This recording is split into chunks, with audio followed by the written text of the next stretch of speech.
Hello and welcome to another edition of Market in Waves on this Thursday, the 8th of July. So we're just looking at indices today after they've been capping off quite extraordinary record highs in the last few trading sessions.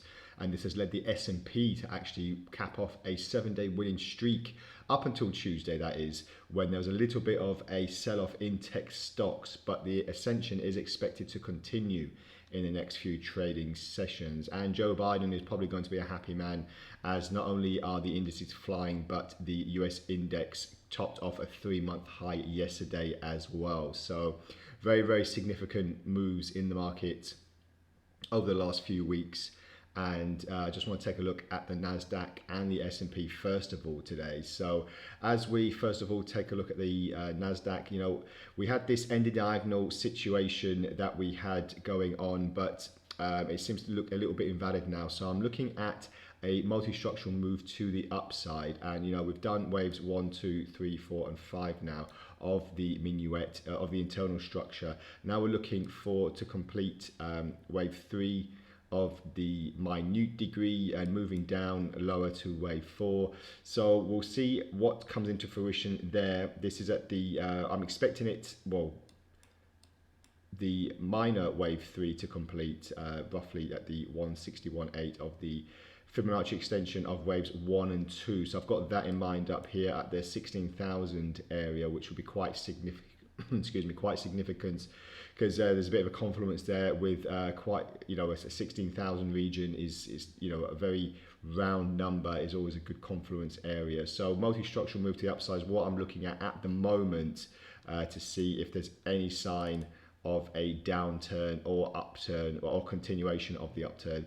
Just looking at divergences as well, we don't really see too much in the way. We've got higher highs here. This is just slightly on the downside for the MACD, so you could say there is a slight bearish divergence there, but nothing too much in the way to sink our teeth into in that respect. I'll just point this out for you here. So there is that, but on the RSI there doesn't really seem to be much going on. So we'll just wait and see how that plays out in the next few trading sessions as well. And just looking at the S&P as well.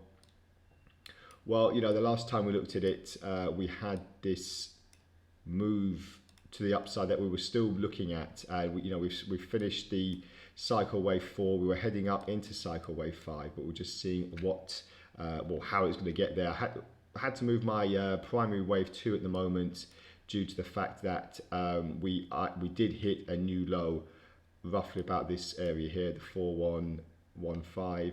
4116, something like that. Sorry, 4160, and we were just looking to see what the potentials are now. So I'm just again looking at a multi-structural move higher to primary wave 3. Again, we have to complete the internal structure as well. We've done 1, 2.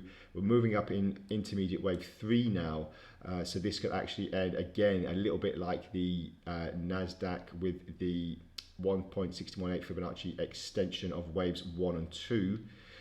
So I'm looking at probably about this area here, the 4485 at least, and then a move downwards, and then another move higher. So we are continuing in the primary wave 3 at least for now.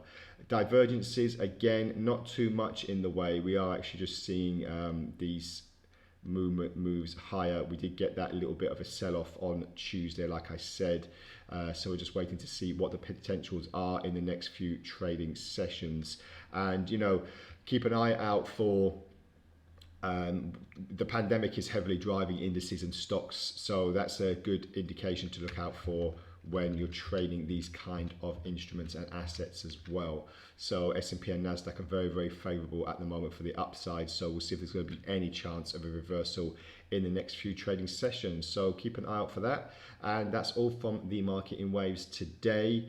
Thank you very much for joining me. As usual, if you have any of your own scenarios, any questions at all, please feel free to add them to the post and we'll get back to you as soon as possible. So until then, we'll speak tomorrow. Bye for now.